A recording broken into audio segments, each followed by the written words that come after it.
મહિલાઓ માટે સગર્ભા અને ધાત્રી અવસ્થા ખૂબ જ મહત્વની હોય છે। તેમની અવસ્થાને જ ધ્યાનમાં રાખીને રાજ્ય સરકારે પોષણ સુધા યોજનાનો નવતર પ્રયોગ કર્યો, જેનો ઉદ્દેશ હતો મહિલાઓનું સ્વાસ્થ્ય જળવાઈ રહે।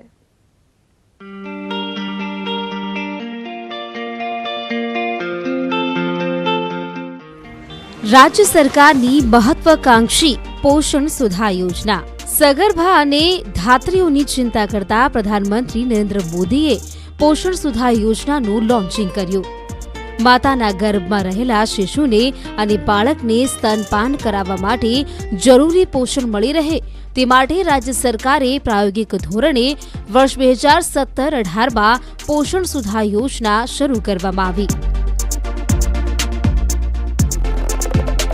આ યોજના હેઠળ આંગણવાડી પર નોંધાયેલ સગર્ભા અને ધાત્રી માતાઓને એક વખતનું સંપૂર્ણ ભોજન આપવામાં આવે છે। આ સાથે આયર્ન, કેલ્શિયમની ગોળી તથા આરોગ્ય પોષણ શિક્ષણ આપવામાં આવે છે। રાજ્યના તમામ 14 આદિજાતિ જિલ્લાઓના કુલ 106 તાલુકાઓમાં આ યોજના અમલી બનાવવામાં આવી છે। આ વર્ષે આ યોજના માટે ₹118 કરોડની જોગવાઈ કરાઈ છે, જે હેઠળ દર મહિને અંદાજિત 1.36 લાખ લાભાર્થીઓને આવરી લેવામાં આવે છે। આ યોજનાનો લાભ મહિલાઓ સુધી પહોંચે તેના માટે રાજ્યના ગામડાઓમાં ફેલાયેલા આંગણવાડી નેટવર્કનો સરકારે ઉપયોગ કર્યો। સગર્ભા અને ધાત્રી માતાઓ માટે ગામની આંગણવાડીમાં પૌષ્ટિક આહારની વ્યવસ્થા કરાઈ। સાથે જ તેમના વજન અને શારીરિક સ્વાસ્થ્યનું પણ એટલું જ ધ્યાન રાખવામાં આવે છે। આજે આપણા ગુજરાત રાજ્યમાં તમામ આદિવાસી વિસ્તારો, તમામ ટ્રાઇબલ ડિસ્ટ્રિક્ટ્સમાં આ પ્રોગ્રામ શરૂ કરવામાં આવ્યું છે અને આપણા છોટાઉદેપુર જિલ્લાના તમામ ઘટકમાં, તમામ આંગણવાડીમાં આ યોજના શરૂ કરવામાં આવી ગઈ છે। આ યોજના અંતર્ગત આપણે આંગણવાડીમાં નોંધાયેલ તમામ સગર્ભા માતા અને ધાત્રી માતાઓને એક ટાઈમ ફૂલ જમવાનું ભોજન આપવામાં આવી રહ્યું છે।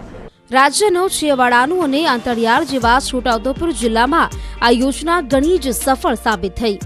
અહીં રહેતા જબુગામ ખાતે રહેતા કાજલબેન રાઠવા, જેઓ એક ધાત્રી માતા છે, તેમનું કહેવું છે કે દિવસભર તેઓ ખેતરમાં કામ કરી ઘરે આવીને રસોઈ બનાવવી, આ બધું કામ આ અવસ્થામાં પણ અઘરું હતું, પરંતુ જ્યારથી સરકારની પોષણ સુધા યોજના શરૂ કરાઈ ત્યારથી જરૂરી પૌષ્ટિક આહાર મળી રહ્યો છે। પોષણ સુધા યોજના ચાલુ કરવામાં આવી છે ત્યારે અમને બહેનો આંગણવાડી બહેન દ્વારા બોલાવવામાં આવે છે અને સારો એવો સહકાર આપવામાં આવે છે। આદિવાસી આબાદી ધરાવતો જિલ્લો દાહોદ। સરકારે દાહોદ જિલ્લામાં પણ આ યોજના ઝડપથી અમલમાં મૂકી અને આજે તેના સારા પરિણામ પણ મળી રહ્યા છે। ગ્રામ્ય વિસ્તારની મહિલાઓના આહાર અને દવાઓની સંપૂર્ણ કાળજી લેવામાં આવી રહી છે, જેના કારણે માતા મૃત્યુ અને બાળ મરણના આંકડામાં ઘટાડો નોંધાયો છે। પોષણ સુધા યોજનામાં આંગણવાડી કેન્દ્રની અંદર સગર્ભા માતા અને ધાત્રી માતાને એક સમયનું સંપૂર્ણ ભોજન આપવામાં આવે છે। દાહોદના ગરબાડા તાલુકાના નઢેલાવ ગામમાં આ યોજનાનો લાભ અહીંની મહિલાઓને મળી રહ્યો છે। આંગણવાડી કાર્યકરો દ્વારા લાભાર્થી મહિલાઓને આંગણવાડી કેન્દ્ર પર બોલાવી તેમના સ્વાસ્થ્યની સાર સંભાળ લેવામાં આવે છે।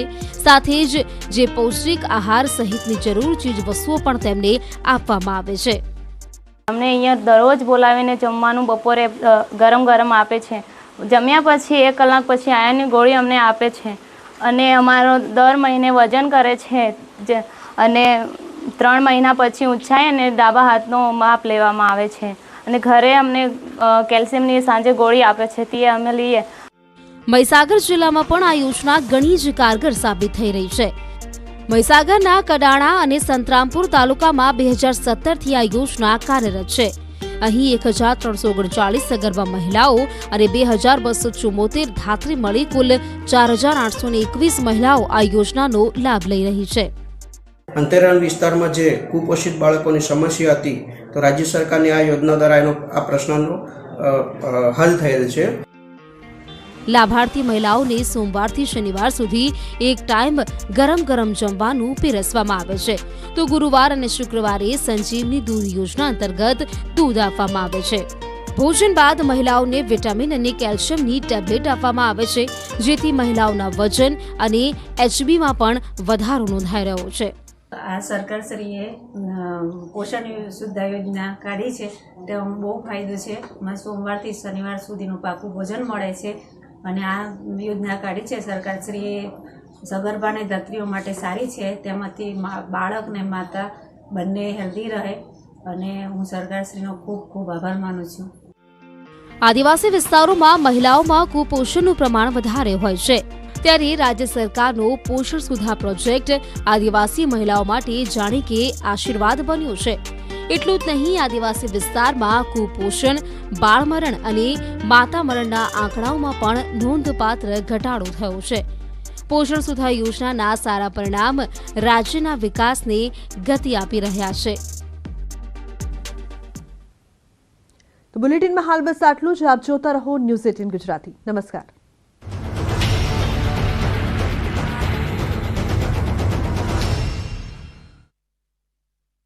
સુહાના મસાલે